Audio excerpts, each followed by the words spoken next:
Okay, we're all back with the Realtor Coach. This is your this week's installment of training. We're going to shift focuses now, sort of going to the second quarter of the year and later half of the year.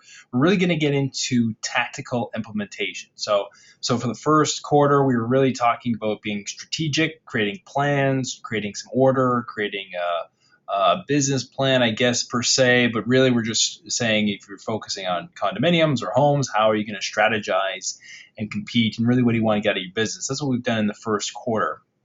So this quarter of the year and this week, we really want to start talking about tactical implementation. So tactical implementation is essentially just what you do day in, day out. So now you've taken your plan and how do you implement that plan? So what do you do? What does your marketing look like? How often do you send out direct mail pieces? And today we're going to be focusing on being a listing agent.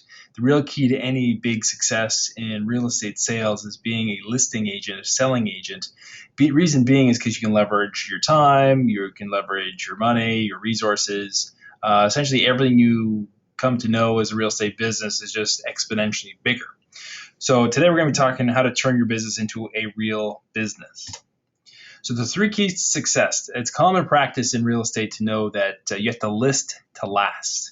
And what that means is you have to be a listing agent. There's just no way to become a big player in the game. If you look at any of the current huge teams in the world, in the country, they're all big listing agents. They have huge listing teams. They have listing systems and strategies and techniques to make them successful listing and selling agents. And that's what we're going to be talking about today, how to become one of those. It's actually easier than you would think. So if you're not focused on being a listing agent, you're focused on the wrong thing. There's no question about it. Working with buyers, you're going to spend anywhere from 18 to 22 hours, according to actual research done by the National Association of Realtors, versus anywhere from 1 to 3 or 4 hours on the listing side. So the reason why the time difference, it really depends on how much you yourself are personally devoted to the system. If you're the person at the top and you have a team of people doing all the work for you, you're going to spend obviously much less time. But you're going to have a 5 times increase of your time when it comes to working directly with buyers versus working with listing agents or sellers. Okay. So it's the only way to leverage your time, energy, money in your business, like I said before. And it's the only way to make something repeatable. It's the only way to make something where you can have predictable income year in, year out. And it's something ultimately that you'll have that you can actually sell. It's the only way you can make a sellable business in real estate. So if you're new to this business, that's fantastic. It's actually good news. You'll be able to implement these much, much faster and quicker. Reason being is because some of these more experienced, quote unquote, experienced agents are sort of stuck in their ways, and they don't want to go back to really what makes big business the way it operates and the way it runs. They wouldn't necessarily want to implement it the way I'm going to be teaching it today, but I'm teaching you what you need to hear, not what you want to hear. So some of you experienced agents, if you're rolling your eyes at what I'm talking about, just be patient with me. You'll understand the reason for it and the reason why. But anyways, we're going to be talking about the 3 main pillars of listings, and we're going to be talking about maximization and amplification. So this is the 3 keys to success to being a listing, selling agent in any marketplace, anywhere in the world. There are 3 listing pillars that every single listing agent needs to do. If you're not doing all 3, then you can't really call yourself a true listing agent. Maximization, this is what makes you different. What is your differentiator? And amplification, this is your force multiplier. So if you remember from a few weeks ago, I think it was, we talked about amplification and force multiplier. So force multiplier is a terminology from the U.S. Army, whereby you attack not just from one angle, but from every angle possible.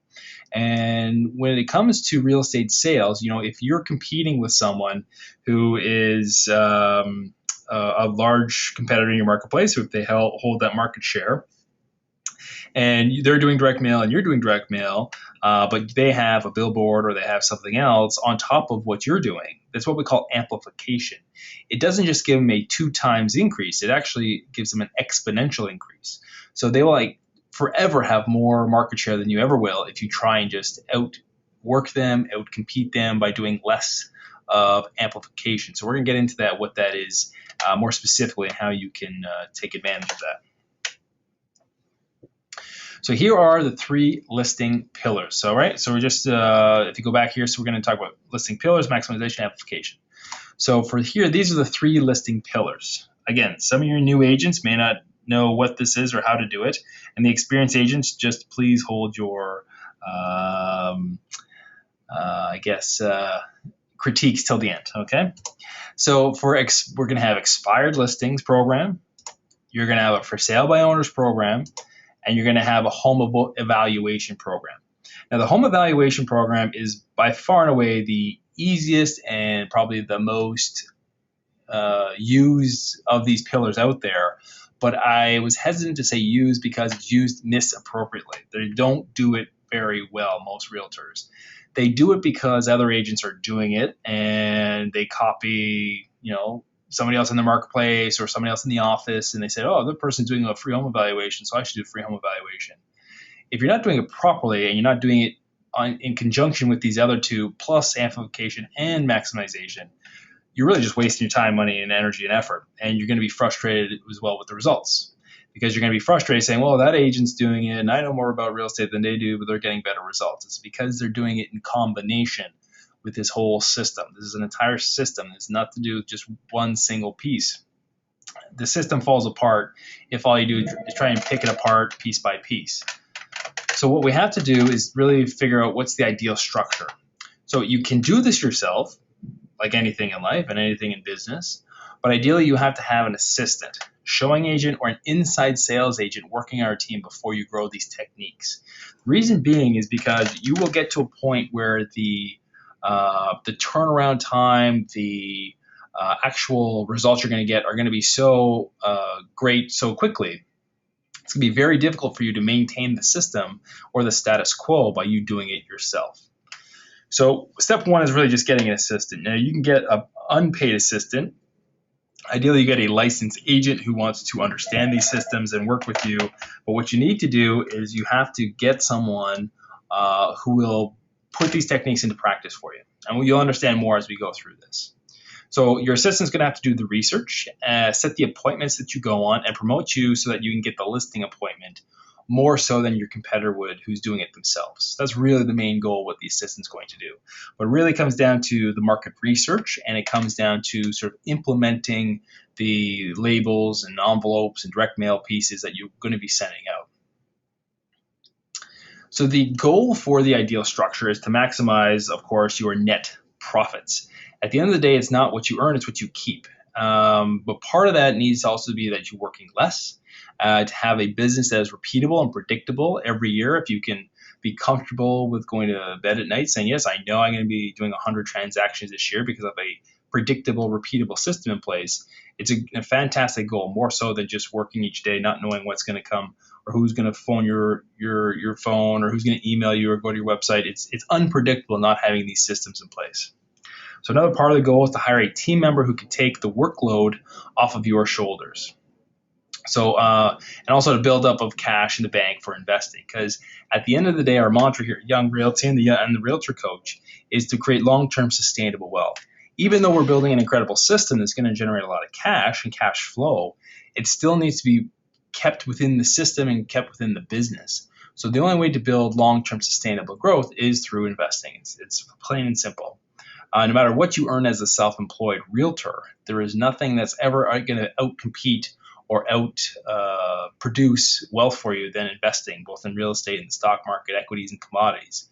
But really, we just focused on real estate. But that's a different topic for a different day. But today, the goals are to maximize your net profits, work less time, have a business that's repeatable and predictable, hire a team member, and to build up more cash in your reserves so that you can use that for other things. So again, I briefly spoke about this. The reasons to be a listing agent. There's more time, of course, that you have available to yourself. Time is your most valuable commodity. It's a thing you can't get back. You can't buy more of it. And it's a thing, if you could leverage, you would do it all day, every day. But most realtors, unfortunately, spend more and more time working longer and longer hours, making less and less income. And for me, it just boggles my mind why realtors specifically, don't put systems like this into place more often and more frequently. So the main reason is just less time. So the National Association of Realtors says 21 hours to working with buyers versus 2 to 3 spending with a seller client. The other reason is leverage. So you can always manage more listings than you can buyers. Always. There's no question about it. No matter how many buyers you work with, there will be a fraction to how many sellers you could work with. So if, for example, if you were to ever sell a large condo building, for example, in the marketplace that we work in, we're the largest condo builder and seller in North America, and we were at the top of the world, but now we've been overcome by some of these international cities. But Toronto is a place, and it's a marketplace whereby, if you were a listing agent for a builder and you wanted to sell 1,000 units, you could easily manage that with just a couple of people. If you had 1,000 buyers who needed to buy something or sell something within a couple of months, it would be very challenging to book appointments, show the buyers the properties, arrange the financing, do all that running around, headaches, and you wouldn't be able to get all that done in terms of scalability. You would need a massive team, humongous team, to get something like that accomplished in a short period of time versus trying to sell an entire building, which a lot of the time is done just by a few people.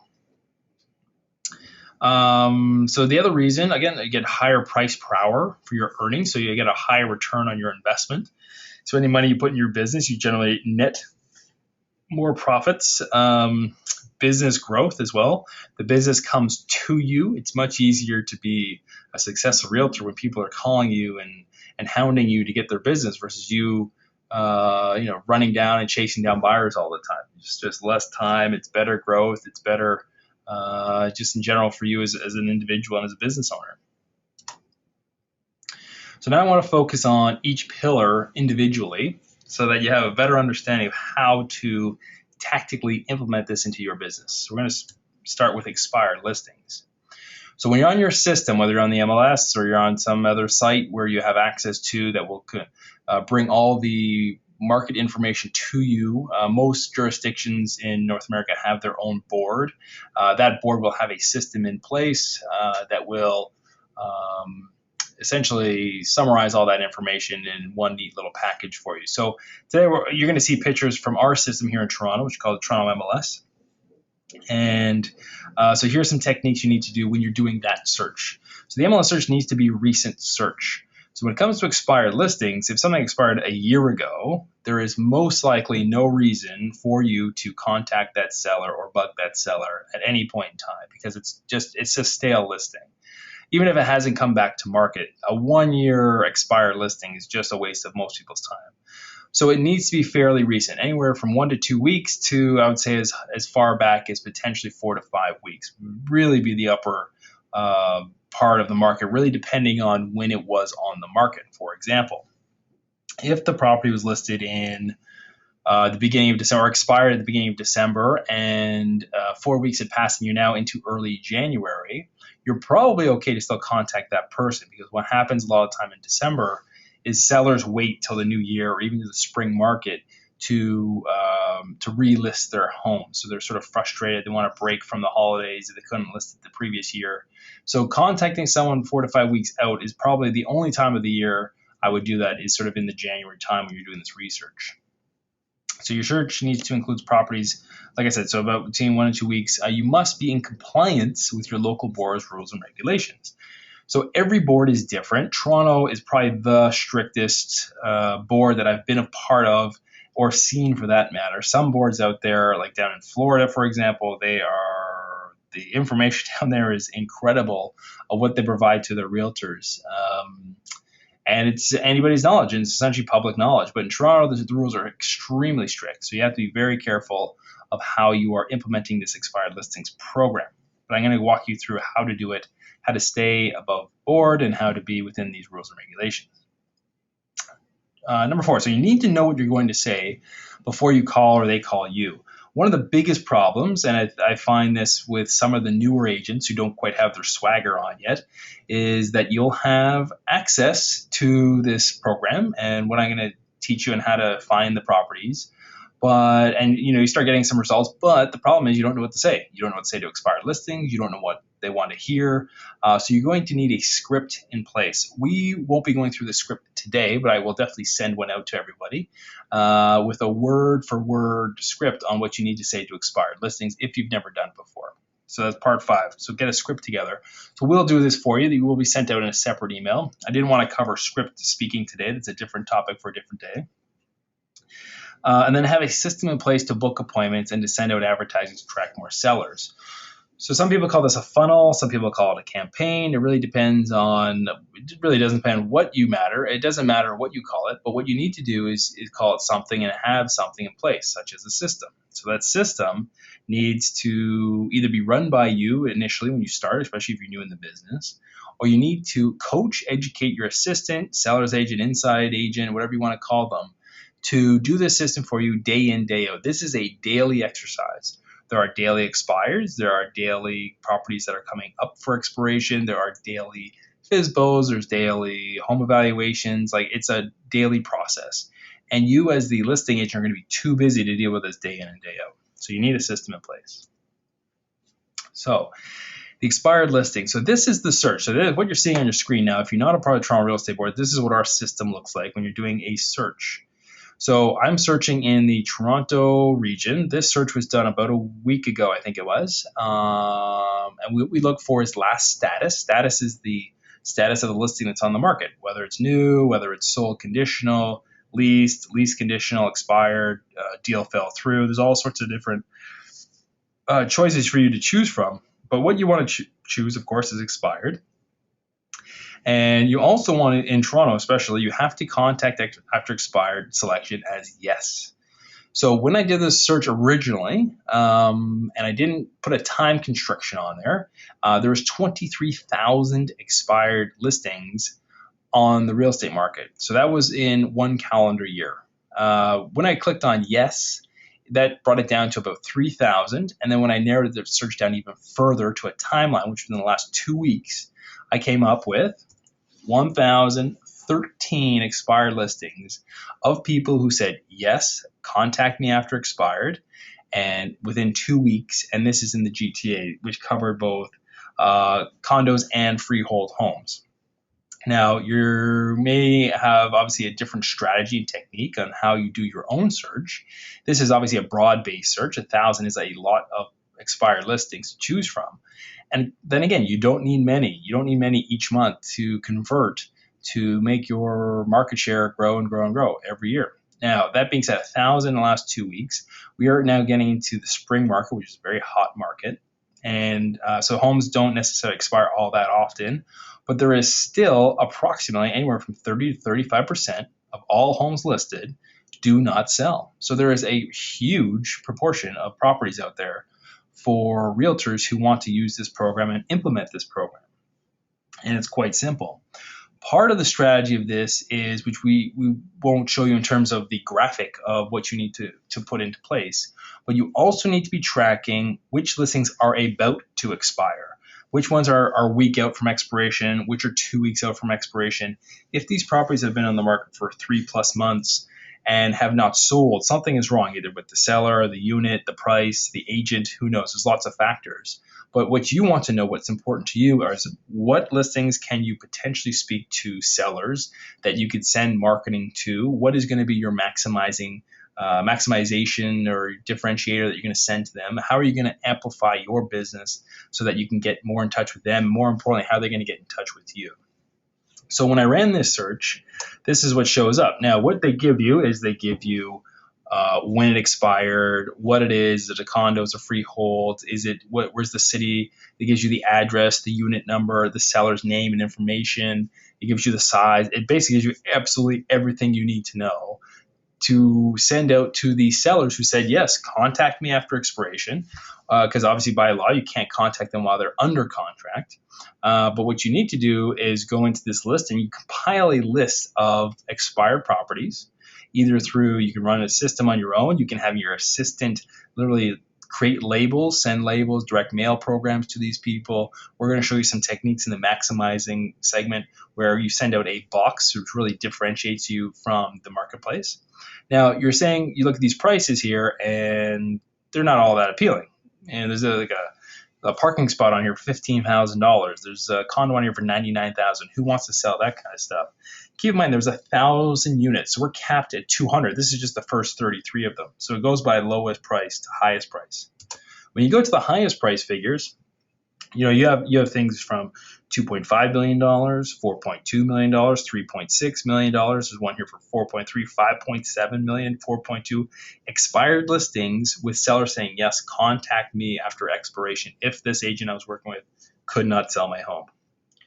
Now, I'm not sure about you, but if you're listening to this, I'd be pretty excited about going after these properties, sending them my marketing, what I do, how I can actually sell their property, and then take it from there. Let me see here. Okay, yeah. So that was the result, and then what you want to look for in the criteria. So again, recently expired within 7 days is ideal, because obviously the longer it goes, there's more agents competing. Because a lot of agents who actually do this technique out there, or properties that are about to expire, 1 to 2 week window before expirations. Another great indicator are the properties that have been on the market for more than 90 days. In a hot market, this is unacceptable. Every property in a hot market should be selling, no matter what the price, no matter what the marketing, it should be moving. If it's not moving, there's a big problem, and you have to be the problem solver. One of the other sort of functionalities that will really help you out, especially to get people on the phone to really speaking with you, is if you put in the comments box, motivated seller, and it's expired, you know that that person really is frustrated and really needs to move on it. The other beautiful part about looking for expired listings are the seller's willing to sign a listing contract because they just had one. They're willing to pay a commission for the most part because most of the listings on the MLS do have a commission component to them. And they're really, especially if it says motivated seller, they just want this thing gone. At this point in time, they've tried, they're kicking the tires, they just didn't move.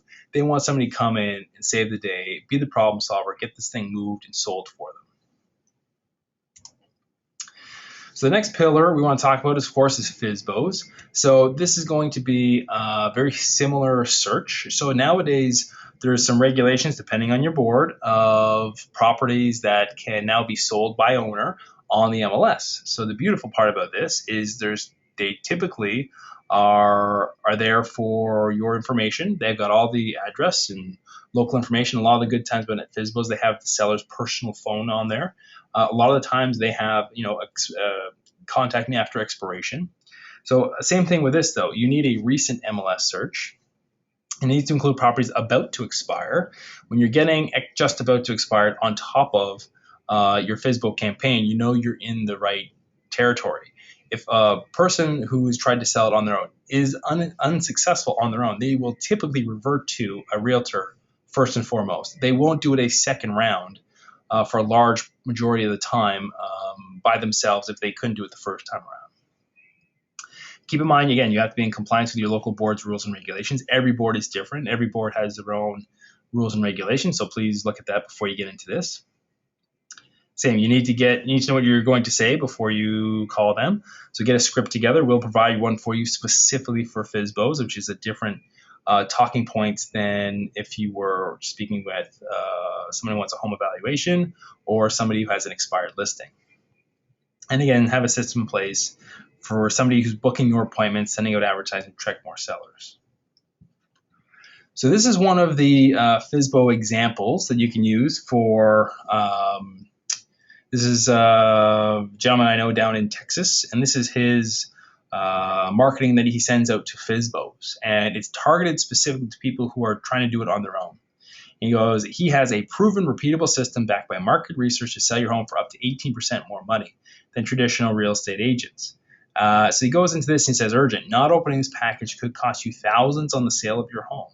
So if you received a box in the mail and you were selling your house by yourself and you saw this package, 18% increase in price, they for sure would always hire you on without, worrying about the 5% that they're going to pay you for the sale of the house. It's just common sense. So what you need to do, if your marketing is not targeted like this, if it's not specific enough, the FSBOs will just, take it and do nothing with it. We actually have 13 different direct mail pieces per campaign. So we have 13 for expired listings, 13 for FSBOs, and 13 for home evaluations. This is one of the 39 or so that we have in total. Okay, so this just gives you an idea. So FSBO search engines, apart from like the traditional source of realtors going to MLS, there's an incredible, source, huge business out there nowadays of companies wanting to represent sellers who want to do it on their own. For a large part of the time, they're not licensed realtors, they're not licensed brokerages, but these people just want to go to these websites and be on their websites. Some of the bigger boys like Property Guys and ComFree, they are brokerages and have licenses, which is why they're allowed to go onto MLS. But for the most part, like FSBO.com, FSBO.ca, Craigslist, Kijiji, Google search FSBO came up with 207,000 websites just in Toronto alone for FSBO search engines and FSBO websites. So there's no shortage of these out there in the marketplace. What there is a shortage of are buyers and buyer agents willing to work with sellers, which is why your techniques and strategies and your scripts need to be in the favor of the seller. How you're going to help them, how it's not going to cost them any more money. If anything, they're leaving money on the table not using you. You need to know your statistics inside and out, which is what the script talks about that we're going to be sending you. Part of the script is one of the topics and segments in statistics is 95% of all real estate transactions, well, at least in our board, in the Toronto Real Estate Board, occur with a listing agent and a broker's agent or a buyer's agent. What that means is there's only 5% of the market share actually on MLS that are actually being sold by the sellers themselves. A lot of the time it's done poorly and it's done without proper guidance. You can sell your house by yourself. There's no question about it. But most people, especially in a hot market, you'd want exposure to everybody, not just a few little people in your neighborhood, so you can save a little bucks on the commission. So in a hot market, you're going to want to be on the most exposed property or most exposed website, which is the MLS or Realtor.ca or Realtor.com, depending where you're at. You're going to use a realtor. If you're not going to use a realtor and use one of these other companies to go on the MLS, the worst thing you can do is not pay the buyer's brokers. And if you go on here, a lot of the time they're cooperating with like $1 or 1 penny I've even seen, or nothing at all. And that's the problem. So what you need to be is you need to be the guiding voice. You need to be the guiding figure in the FSBO's life to say, look, this is going to be a game changer for you if you hire me. But part of the problem is most people don't know what to say to FSBOs, which is why you really need a strong script. So we're going to send all that out to you. If you don't have it or don't have access, you can access it at therealtorcoach.com. That's our website and portal for all the realtors, so you can go and check that out. And then from there, we just sign up if you're not signed up already, and we'll send you those scripts along with all these other past recordings. So the third pillar, and probably the most used but most underutilized pillar of the listings system that we have in place for you. So I've never met a real estate owner who didn't want to know the price of their home, whether they were selling it or not. No matter where I go, whether it's a party, whether it's a function, whether it's a dinner, whether it's out to the movies, if I'm with a group of people and they know I'm a realtor, usually the first topic that comes to mind is how is the market? And after that is what's my home worth? So it doesn't matter if they're buying or selling or what they're doing. People have this intrinsic attachment and this emotional relationship with their property, and they want to know if it's going up, down, sideways, what can they do with it? If it has gone up, can they sell it? If they could sell it, how long is that going to take? All that. They always want to know. It doesn't matter where you are or what's going on. So when you send out, which is why this is probably the most used strategy out there, free home evaluation. But the problem with most realtors out there is free home evaluation doesn't mean much to anyone anymore. And the word free has some bad connotation. It typically means cheap, or it's free because you can't charge for it. Like there's reasons why people don't use free items anymore, just the way they did in the past. And when you have 5 to 10 free home evaluation brochures in your mail every week from 5 or 10 different realtors saying the same thing, free home evaluation, your mind just gets attuned to it and you don't even think about it. You just pick it up, throw it in the garbage. It doesn't matter. So we're going to teach you a technique on how you can maximize and differentiate yourself from the marketplace using a home evaluation. So you'll have a higher turnover and a call to action ratio with this system if used properly than anything else, which is why this is probably number one for most realtors out there. Three is, how are you different from your marketplace? We're going to talk about that shortly. Are you doing what everyone else is doing? If so, you will get what everyone else gets, which is no phone calls, and the messaging needs to stand out. So I recommend a book. It's by Claude Hopkins called Scientific Advertising. I'm not sure when it was written. I don't think it's too old of a book, but it's a very poignant book on how to properly speak to people. One of the examples they use is if you're going to go on a date with someone you've never been on a date with before, the first thing you're going to say to them is not going to say, let's go home and get married, especially if you've never met them before. It's a blind date. You're not going to walk up and say, okay, let's go get married. It just doesn't happen that way. You're going to have to build a relationship. You're going to take them to coffee. You're going to go for a walk. You're going to go take them to dinner. You're going to build and build and build. So when it comes to advertising, unfortunately, most realtors think just slapping their face on a card and sending it out is, reason for someone to give them, a huge property to sell. And that's not the case. So what you need to do is you have to build a relationship. You have to be very consistent with your marketing and your branding and your messaging, but namely, you have to build rapport with the sellers. You're going to only have like 10 to 20 seconds to grab their attention. So one, the marketing has to be attention grabbing. The headline needs to be very strong, and it can't be all about you. It has to be all about them. But really, you should be giving them items of value, something they can use instantaneously. So you don't want to necessarily send out a card saying, I'm number one in your marketplace. You don't want to say something like, the three pitfalls of what costs the average seller $25,000, something like that. So you be very specific, poignant, and adding value, right? So what is your VAM marketing, VAM marketing, value added marketing? What are you bringing to the table and teaching and coaching the seller about how to sell their home, or just what they can do with the piece of real estate they own? So again, it's a good book. I recommend it. If anybody has read it, I hope you can attest to that. If you did get the call from someone, what is your system? So let's say you do send out some marketing, you're getting some traction from it, and you get a phone call saying, yes, I want a free home evaluation. What is your system? How are you different? What are you sending the seller before your meeting? These are things you really have to think about. So part of the process of home evaluation and being different than the marketplace. So this is a brochure that we've put together for our team and our people in place. So you can get this at therealtorcoach.com if you're not a part of our brokerage. So one of the difference here is, if you read it, it says the common misconception. So this is a piece of paper, I think it's 8.5 by 11, folded in on itself. So if you folded this up, it would look like just a small little piece of paper. But the very front would say the common misconception. Many realtors love to offer free advice on the market price of your home. It's a nice gesture, but did you know it has no value in the real world? So you read that and you say, wow, that's different. Nobody else really says that. Most realtors say, use me for your free home evaluation. It says the reports that they generate are on bias rather than fact. If you're after a loan from the bank, a realtor's evaluation is not worth the paper it's printed on. They can only and will only take third-party appraisals into consideration. So that's a lot different. So we've been doing this, and we've been getting some very good feedback. Most of the feedback is coming from people saying, what's this all about, right? They think we're trying to sell them something.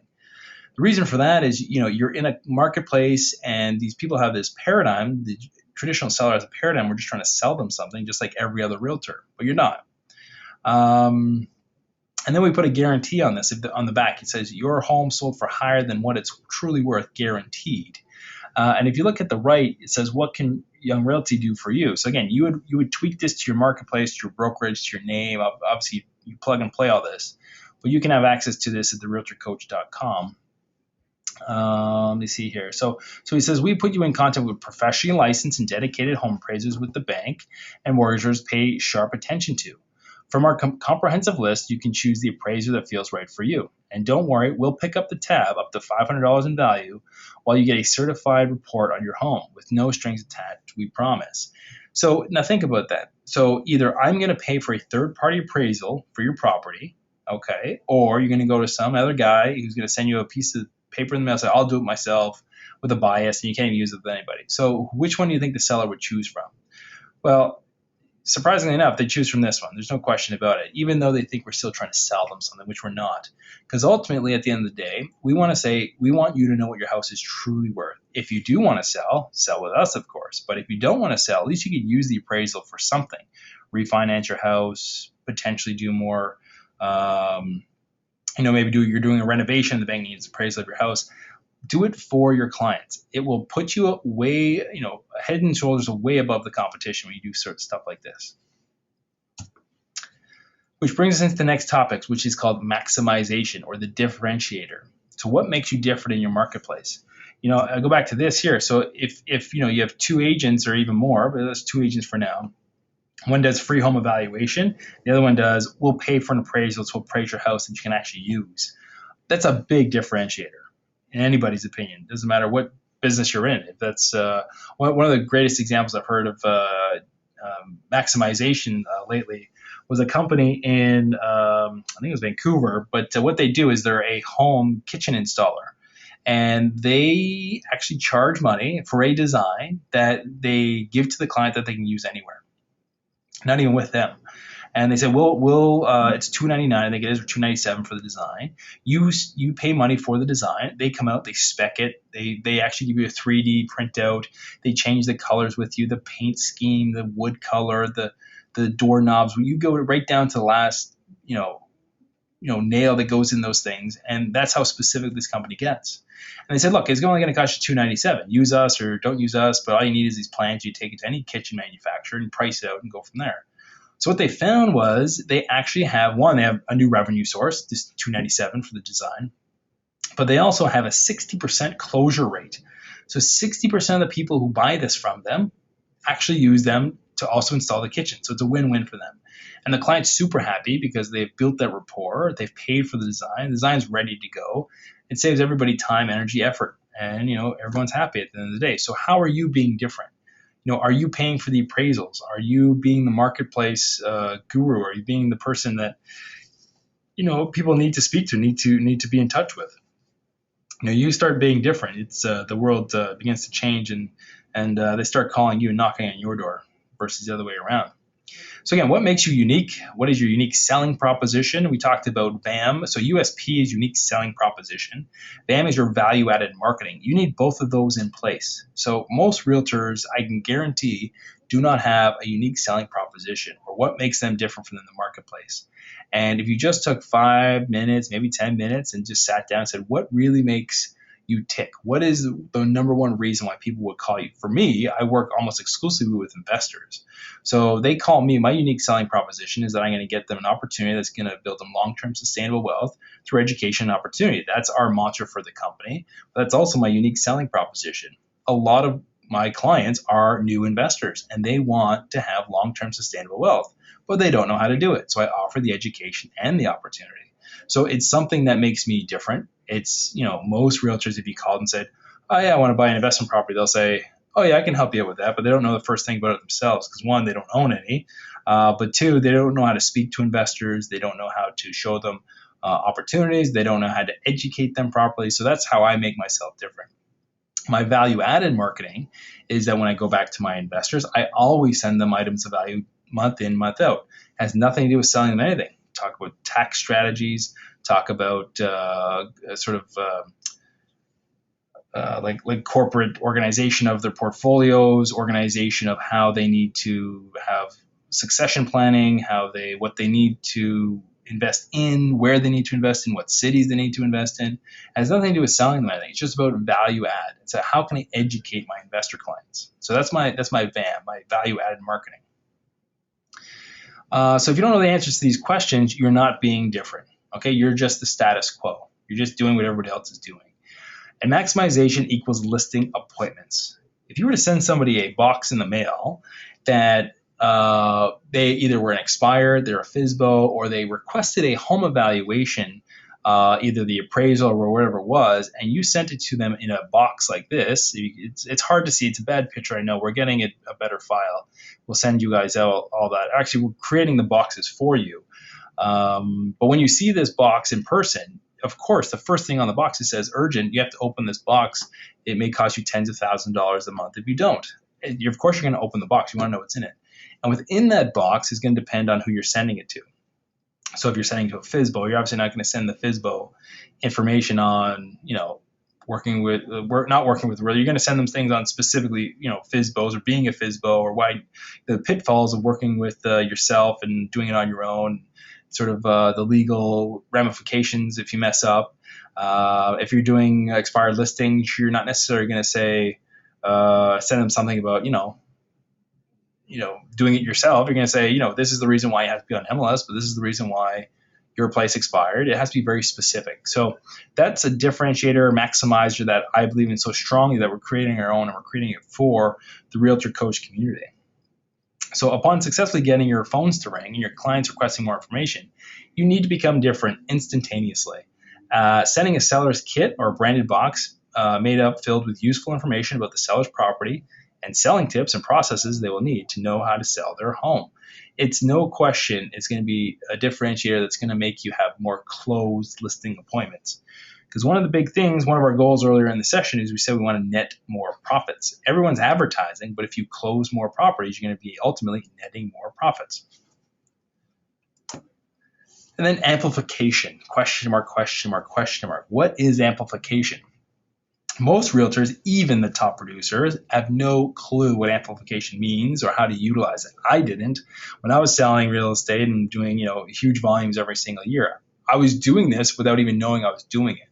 I was what we call an unconscious competent is what it's called. I was unaware I was being competent or the reason for my competency or my successes. It's what we call amplification in the business. And in order to be a true top seller, if you look sort of at the status quo of the top 10 realtors in your either office or your marketplace, each one of them does amplification, whether they know it or not, or whether you know it or not. But now you're going to know the secrets behind it. It's been passed down and copied and duplicated forever. Just most people only duplicate because somebody else is doing it. They don't know the purpose behind it. So the minute you back up your direct marketing with one other form of an ad, you amplify the results. So if you send a direct marketing piece backed up with a newsletter, you don't get 2 times the exposure. You actually get exponentially the amount of exposure because your brain is recognizing that name, twice the amount. Again, that's not 2 times, but as you grow more, for example, if you add on another piece of, you have a direct mail piece and you have a newsletter piece and you follow up with a telemarketing system piece in place, you don't just get 3 contacts, you get exponentially more. And if you add on top of that a billboard, for example, your brain is registering all these impressions. So it takes nowadays about anywhere from 19 to 21 impressions per phone call. So it takes the average consumer 19 or 21 times to hear your name, hear your advertising, see it, feel it, breathe it, whatever it is they're doing. It takes 19 to 21 times. Just 10 years ago, that was down to 4 impressions. That's the way we have so much more information nowadays. We have more access to everything online, our phones, our radios, everything's going 24 hours a day. So now what's happening is a lot more information is falling through the cracks. So yes, it was better back then when you only do 4 impressions to make a sale, but now you need 19 to 21 impressions. So the only way to do that is through amplification. So if you have direct mail, so again, if you're competing or trying to compete with someone in your marketplace who is already dominant in the marketplace, and you're just trying to outwork them or just do one open house a month or do a 1 direct mail piece a month, and they're doing 1 direct mail piece a month, but they also have billboards, their amplification is going to be huge compared to what you're doing. So 21 impressions is what it takes to get a phone call nowadays. So in order to do just direct mail and billboards, you're also going to have to do direct mail and billboards and lawn signs and live coaching and media coverage and celebrity endorsements. When you start compounding all these things, you have exponential growth in the business. It's the way you take your annual salary, make it a monthly salary, which is what we coach everyone at the Realtor Coach. You want 12x results. Okay, so you want 12 times what you're currently earning now. So how you do that, you create your annual income into a monthly income. You made $40,000 last year. You need to make $40,000 per month. This is how you do it. You're saying, well, I don't have the money, the time, the energy, the effort. I don't do it. Do it slowly. Do one by one. Do a direct mail piece. If you're doing a direct mail piece, do a secondary mail piece, but something different. Okay, so don't do the same thing over and over again. You have to maximize and be different. You have to, if you add a newsletter on top of the direct mail, again, we provide newsletters for all our people that we coach here. But when it comes to other ideas, how about like radio, newspaper? Newspaper is not the greatest, but it still works. If you look at any newspaper, your top agents in your neighborhood, guaranteed they're in there. Again, it's about amplification. They may not get a direct phone call off their newspaper ad, but it's the recognition that you're in there on top of your billboard, on top of your direct mail, is what makes your phone ring. It's the only way it works. So radio, newspaper, magazines, billboards, newsletters, direct mail, telemarketing, door knocking, which I don't highly recommend, but it's out there for people. Email campaigns, open houses, celebrity endorsements. Celebrity endorsements go a long way. They probably account for 2 to 3 different impressions because they'll engage the consumer more so than just a piece of paper that flew through your door or through your mailbox. And they only work if you are focused in one area to start anyways. Once you control that area, then you can expand into a different marketplace after that. So you wouldn't want to do a direct mail piece in one neighborhood and then a billboard in a totally different neighborhood and trying to say, I'm just trying to expand my business. It doesn't quite work that way. If you can start to control one neighborhood with one billboard, maybe you don't have a budget for a billboard to run 24/7. You can speak with your local advertising provider. They will run a system for you where it's either weekly or even sometimes daily. So they'll rotate the system out. There's even new ads out which are digital, and you're actually sharing in like 1 hour per day per month type thing. And the cost is so low, but at least you're getting some exposure out there in the marketplace. So that's amplification. The biggest problem with most of these systems, or lack thereof, is most agents don't make it systematized and repeatable and predictable. So the problem with that is most realtors, yes, they'll try this for a day or two, or maybe even a week or two, but then they'll get to a point where they're too busy, or they just won't keep following up, or they won't go online, or they won't create a system in place whereby this is running day in, day out. Any big producer I've ever spoke with, coached with, hung out with, they all have systems. Systems, who's doing what, on what given day, on what given hour, what are the results coming in, they track everything. It's very systematized. The main reason why the franchises out there of today, they started 40 years ago to just systematize the program, the process. The reason why they needed such a good system in place is because nothing was systematized. That's why they grew so big so fast, because people understood the need for systems and they wanted somebody else to do the system for them. So we here at the Realtor Coach, we send out monthly systems or monthly programs, what you need to do on a daily basis. Part of that also has expired listing program, they have FSBO program, home evaluations, what direct mail pieces you need to send out on what days, what phone calls, how to track it, the whole 9 yards. So again, you can pick up all that information at therealtorcoach.com. So for teams and experienced agents, you need to systematize this program. A lot of teams out there are kind of sporadic. They're getting success because there's so many of them. But if they just systematize, they'd be able to shed huge expense dollars on the expense side of things, and the revenues would go way up if they just systematized it. So the goal with all these pillars in place, all 5 of them, or I guess technically there's 3 keys, but the first key has 3 subsets. The 3 keys your goal and target for the year, if you've never done this before, should be 60 transactions for the year. So 5 transactions per month for 1 year is a good starting point for any starting agent to put these into practice, into play. If you have a team in place, or at least an assistant and a buyer's agent or an inside sales agent, you should be doing 100 plus transactions per year, year after year after year, with these systems in place. Again, this is just on the listing side. We haven't even talked about the buyers. It's a different time and different day, but this is just one side of your business.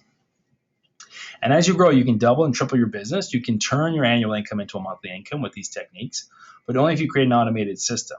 If you fail to plan, you plan to fail. No agent can grow without a team in place and a system for that team to follow.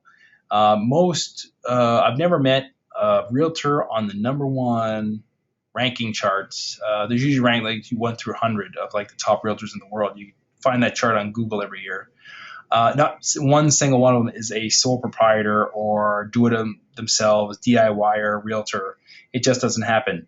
They have at the very minimum an assistant or 2. What they typically have is an assistant to deal with the clients, and then a marketing coordinator to deal with all the marketing. So they have those 2 systems in place all the time, because they understand the value of systems and they understand the value of CRM, so client retention, and as well as client activation or acquisitions on the front end. So that's why they typically have those two. And generally speaking, they'll have a buyer's agent or one or two of those, or an inside sales agent who does showings. And then the ultimate biggest agent or the top dog, they'll do the listing appointments and they'll work on the buyer side contracts only. And that's basically it. That's how you run a system.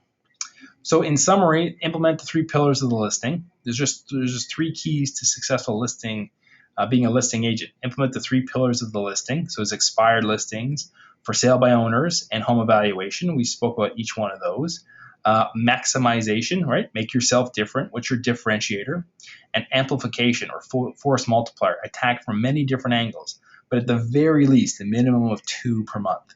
Okay, if you're not doing at least 2, then you're just wasting your time. You shouldn't be doing one piece of marketing because it's just not working. So that's it for today. I hope that really helped everybody. You can catch us at therealtorcoach.com for any information you've missed. You can go there for our templates and our scripts and a whole bunch of stuff going forward. Okay, take care, and we'll talk to you next week.